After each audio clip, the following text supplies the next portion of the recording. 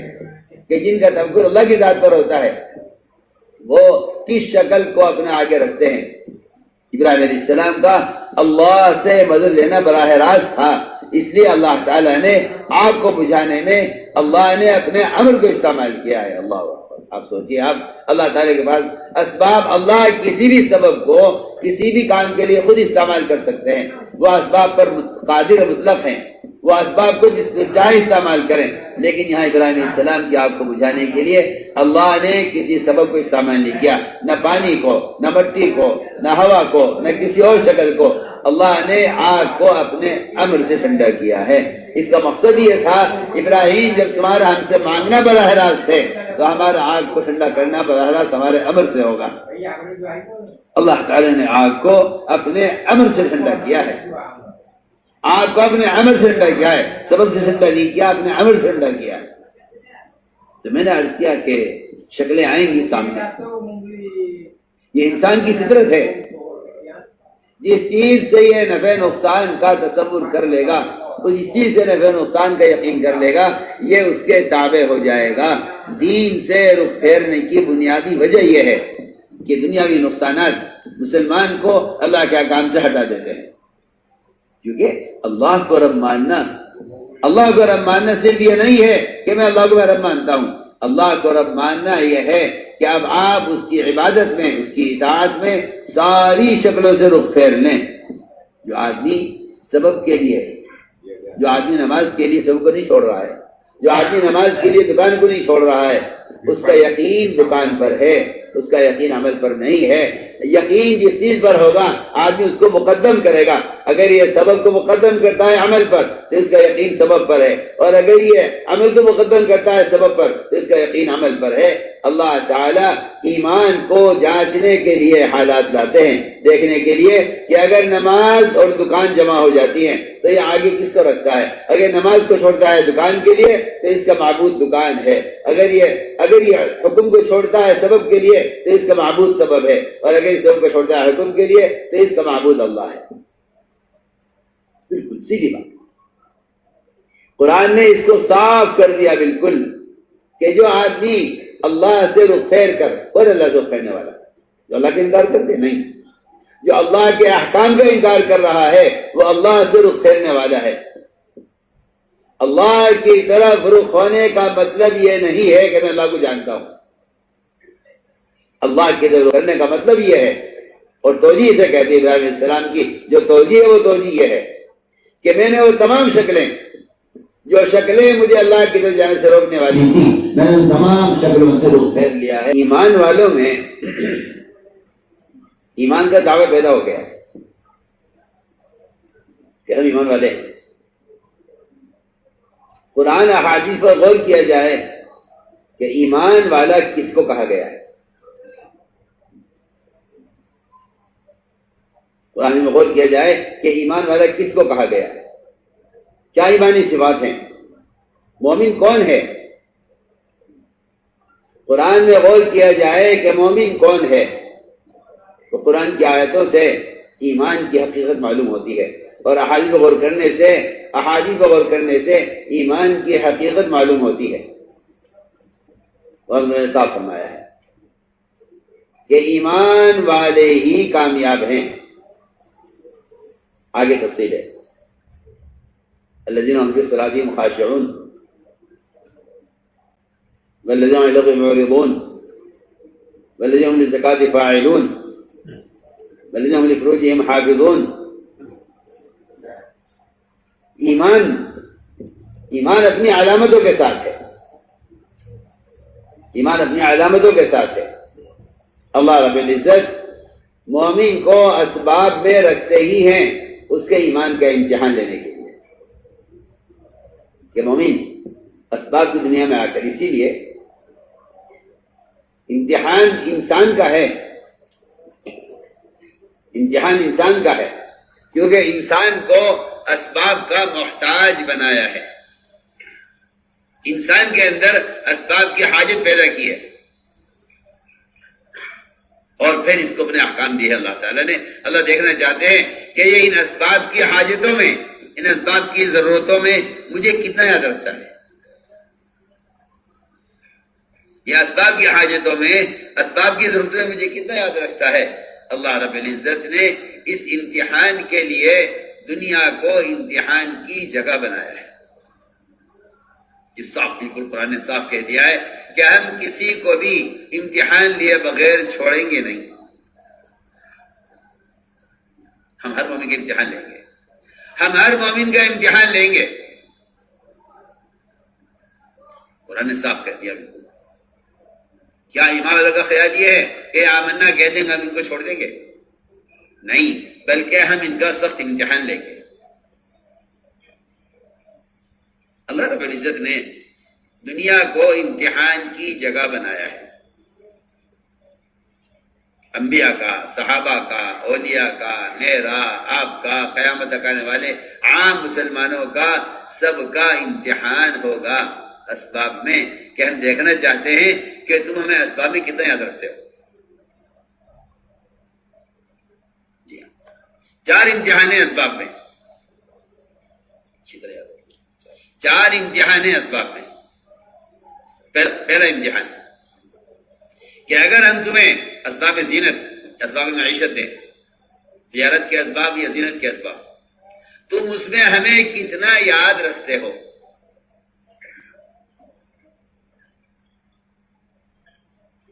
پہلا امتحان، تم اس میں ہمیں کتنا یاد رکھتے ہو۔ تم کوئی عجیب چیز دیکھ کر اس کو دیکھنے میں مشغول ہو جاتے ہو اور ہمیں بھول جاتے ہو۔ پہلا امتحان ہے، میں اس کی مثالیں پیش کروں گا۔ دوسرا امتحان اسباب میں کہ ہم آپ کو سبب دیں گے تجارت کا، حکومت کا، زراعت کا، ملازمت کا، سرمایہ داری کا، سارے اسباب دیں گے، دواؤں کا۔ ہم دیکھیں گے کہ تم ہمیں اس میں کتنا یاد رکھتے ہو۔ 2، تیسری بات یہ ہے کہ اسباب میں ایک امتحان ہی آئے گا کہ اس سبب سے جو فائدہ حاصل ہوا ہے تم اس فائدے کو کدھر منسوب کرتے ہو، اللہ کی طرف منسوب کرتے ہو یا اسباب کی طرف منسوب کرتے ہو۔ چوتھا امتحان یہ آئے گا کہ اس سبب میں جو اللہ کا حکم ہے، تم اسے پورا کرتے ہو یا نہیں کرتے؟ اللہ تعالیٰ کے احکام اسباب میں بکھرے ہوئے ہیں. دنیا میں قیامت تک کوئی سبب ایسا نہیں آئے گا جس سے متعلق قرآن حدیث کے اندر اس سے متعلق حکم نہ ملے. ایسا کوئی سبب نہیں آئے گا. اللہ نے جتنے اسباب بنائے ہیں اب تک اور جتنا آئندہ بنائیں گے، اللہ نے ان سارے اسباب کے ساتھ احکام جوڑے ہیں. تو یہ چار امتحان مجھے عرض کرنے ہیں. آپ اسباب زینت میں آپ ہمیں کتنے یاد رکھتے ہیں؟ سنیے آپ، پہلی بات میں عرض کر رہا ہوں، اسباب زینت، اسباب تجارت، آپ اس میں ہمیں کتنا یاد رکھتے ہیں؟ اللہ تعالیٰ نے یہ امتحان سلیمان علیہ السلام کا لیا. سلیمان علیہ السلام کا امتحان لیا. یہ بہت خوبصورت، انتہائی مزین ایسے گھوڑے اللہ نے پیدا کیے جو سواری کو لے کر ہوا میں اڑتے تھے، پانی پر تیرتے تھے اور راستے پر دوڑتے تھے. ایسے گھوڑے نہ سے پہلے کبھی تھے نہ بعد میں کبھی ہوئے. ہم نے اس امتحان کے لیے پیدا کیے تھے کہ دیکھنا یہ ہے کہ دنیا کا کوئی عجوبہ، دنیا کی کوئی نئی چیز یا دنیا کی کوئی مزین چیز اگر میں اپنے بندوں کو دیتا ہوں تو یہ مجھے اس میں یاد رکھتے ہیں یا میری بنائی ہوئی چیز کو دیکھنے میں مجھے بھول جاتے ہیں.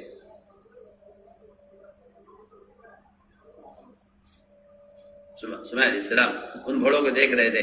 ان پر ہاتھ پھیر رہے تھے اور ان کے بال ریشم زیادہ نرم، ان کی گردن سے ٹیل لگائے کھڑے ہوئے تھے اور اللہ کی قدرت کو دیکھ رہے کہ اللہ کی قدرت دیکھو کہ اللہ تعالیٰ نے کیسے گھوڑے پیدا کیے ہیں. ان کو دیکھنے میں عصر کی نماز قضا ہو گئی.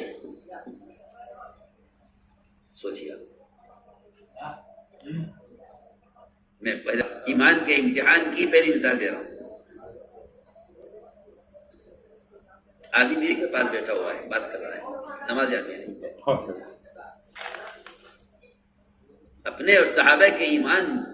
کے بارے میں فرق دیکھو. فرق میں یہ باتیں نہیں ہو سکتی. فرق دیکھو. یہاں بیوی سے بات کرنے میں نماز یاد نہیں رہی. وہاں عبداللہ بن رواحہ رضی اللہ تعالیٰ عنہ بیوی کی گود میں سر رکھ کر لیٹے ہوئے ہیں اور پلسرات پر گزرنے کو اور اس خطرے کو یاد کر کے رو رہے ہیں کہ وہاں سے گزرنا کیسے ہوگا. میں عرض کرتا ہوں، بیوی ہے، اولاد ہے، تجارت ہے، اللہ نے سارے بیان کیا قرآن میں. آباؤکم ابناؤکم ازواجکم عشیرتکم، یہ سب چیزیں ہیں. تم ان سب میں رہ کر ہمیں کتنا یاد رکھتے ہو؟ یہ امتحان ہے سب سے پہلے اسباب میں. ہم نے جو چیزیں تم سے متعلق کی ہیں، تمہیں جن چیزوں سے متعلق کیا ہے، ہم یہ دیکھنا چاہتے ہیں تم ہمیں کتنا یاد رکھتے ہو. سلیمان علیہ السلام گھوڑوں کو دیکھنے مشغول تھے. اثر قضا ہوگا، اثر قضا ہوگا. اس امتحان کی کامیابی یا ناکامی اس پر ہے کہ اگر آپ عصر کی نماز کے قضا ہونے کی وجہ سے غمگین اور پریشان ہیں اور آپ اس پریشانی میں اس چیز کو توڑ کر ختم کر دیں جس نے آپ کی نماز قضا کروائی ہے، پھر تو ہم سمجھ لیں گے کہ آپ کو ہمارے عمل کا زیادہ فکر ہے، ہماری عبادت کا زیادہ فکر ہے. اور اگر آپ یہ کہتے ہیں کہ چلو نماز قضا ہو گئی تو کوئی بات نہیں، باتیں پڑھ لیں گے، تو اس کا مطلب یہ ہے کہ آپ کو عمل کے ظاہر ہونے کا غم نہیں ہے. جنہیں عمل کے ظاہر ہونے کا غم ہوتا ہے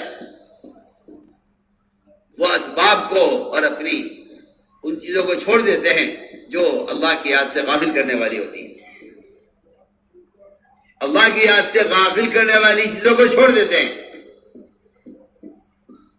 سلیمان علیہ السلام کو جب سے کہا گیا کہ سلیمان عصر قضا ہو گئی، سلیمان علیہ السلام نے تلوار منگوائی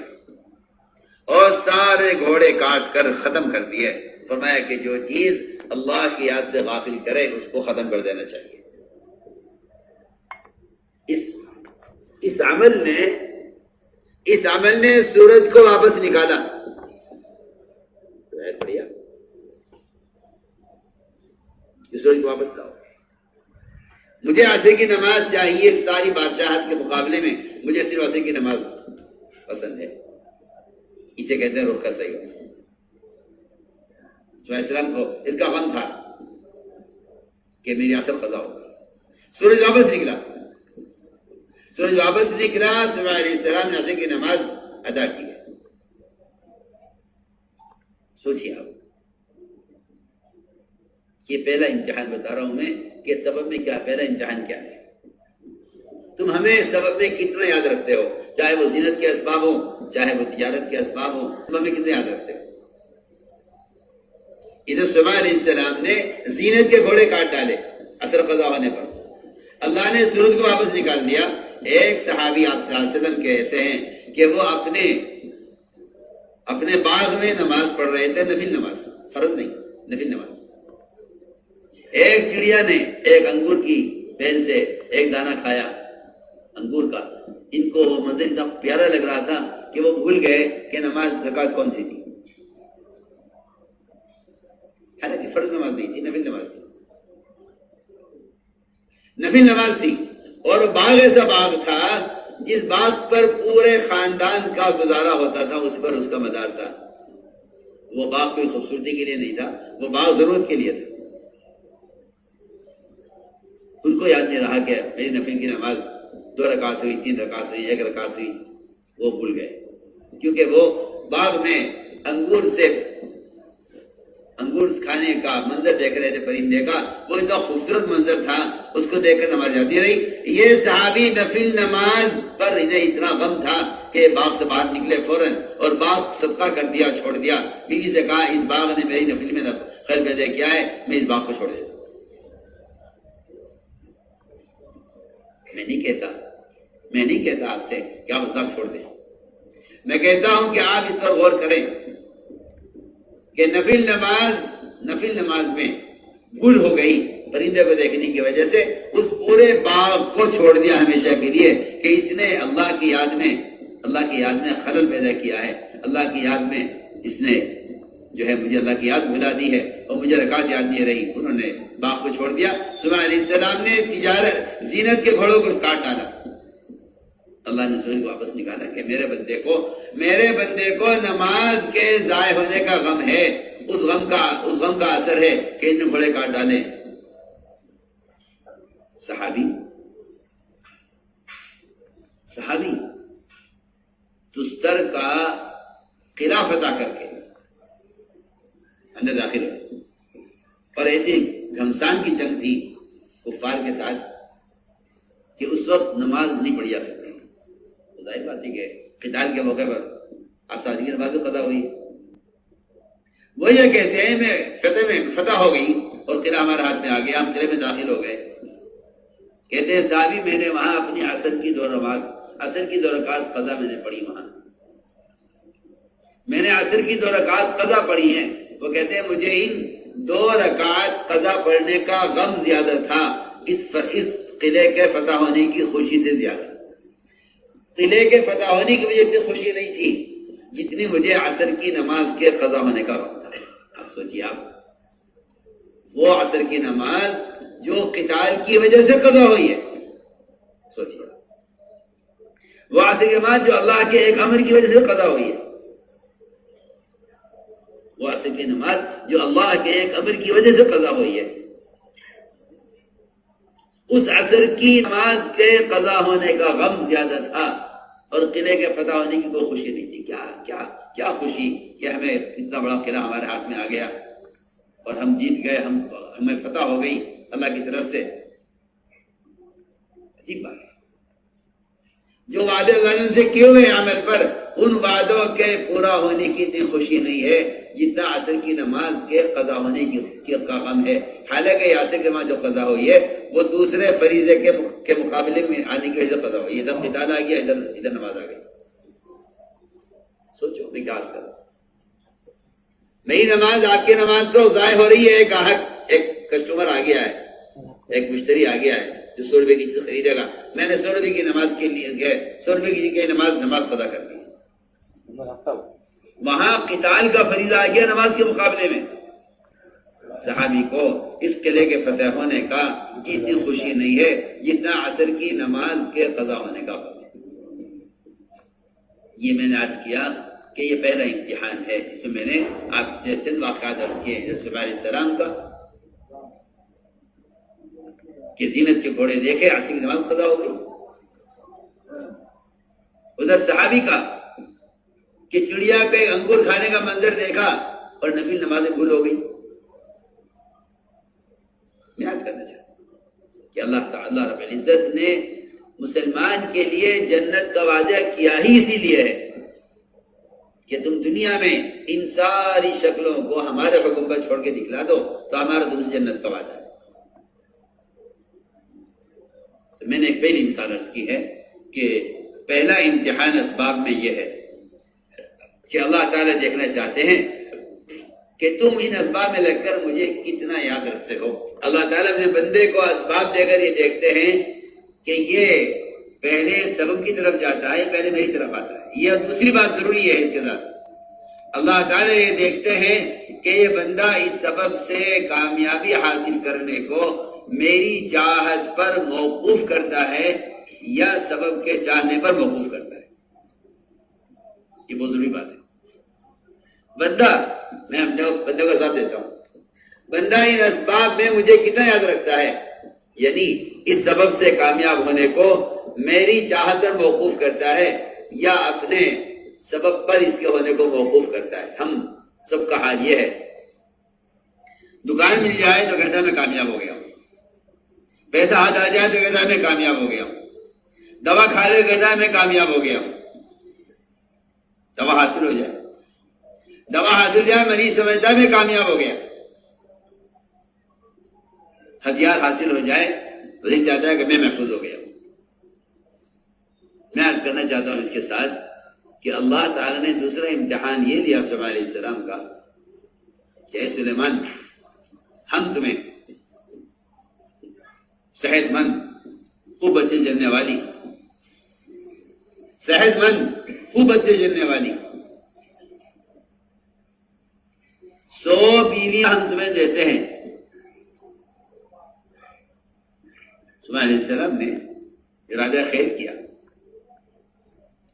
اور یہ فرمایا، بخاری کی روایت ہے، فرمایا کہ میں ان 100 بیویوں سے اللہ کے راستے کے 100 مجاہد گھڑ سوار تیار کرنا چاہتا ہوں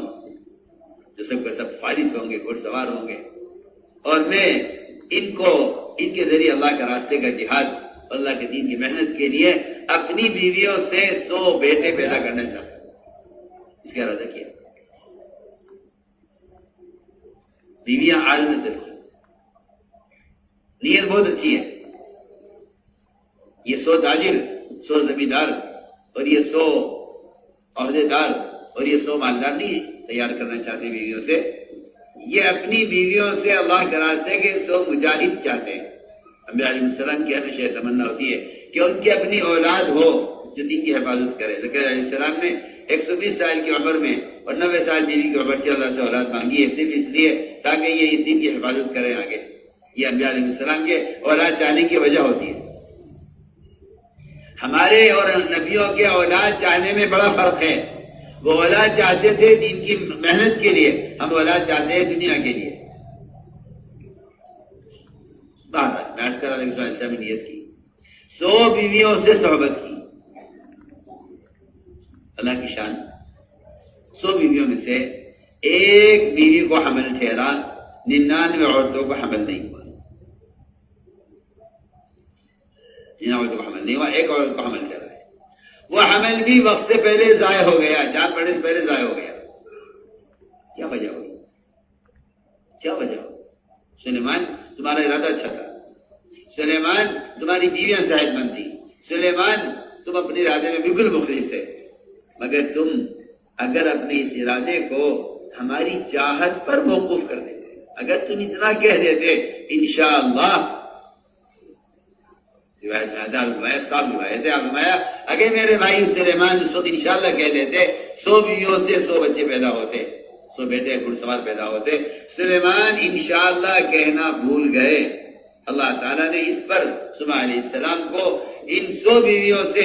ایک بھی اولاد نہیں ہوئی. ایک حمل ٹھہرا وہ بھی اللہ نے اس لیے ضائع کر دیا کہ ہم یہ حمل بھی ہمارے قبضے میں، ہم جب چاہیں ضائع کر دیں.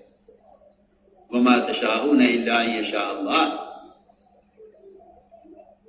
اللہ کا جتنا غیر ہے اس سب کے چاہنے کی نفی، اور صرف سب کچھ کے مقابلے میں اللہ کے چاہنے کا اس بات، یہ معمولی بات نہیں ہے. ہمیں معمولی اسباب حاصل ہو جاتے ہیں، ہم سمجھتے ہیں اللہ اس کام کو ہونا چاہ لیا. اگر بندہ اپنی چاہت کو نبی کی چاہت پر موقوف کر دے، اگر بندہ اپنی چاہت کو اللہ کی چاہت پر موقوف کر دے تو پھر اللہ رب العزت اس پر بندے کے کام کو اپنی قدرت سے پورا کر دیتے ہیں کہ بندے نے مجھے وکیل بنایا ہے، میرے سپرد کیا ہے.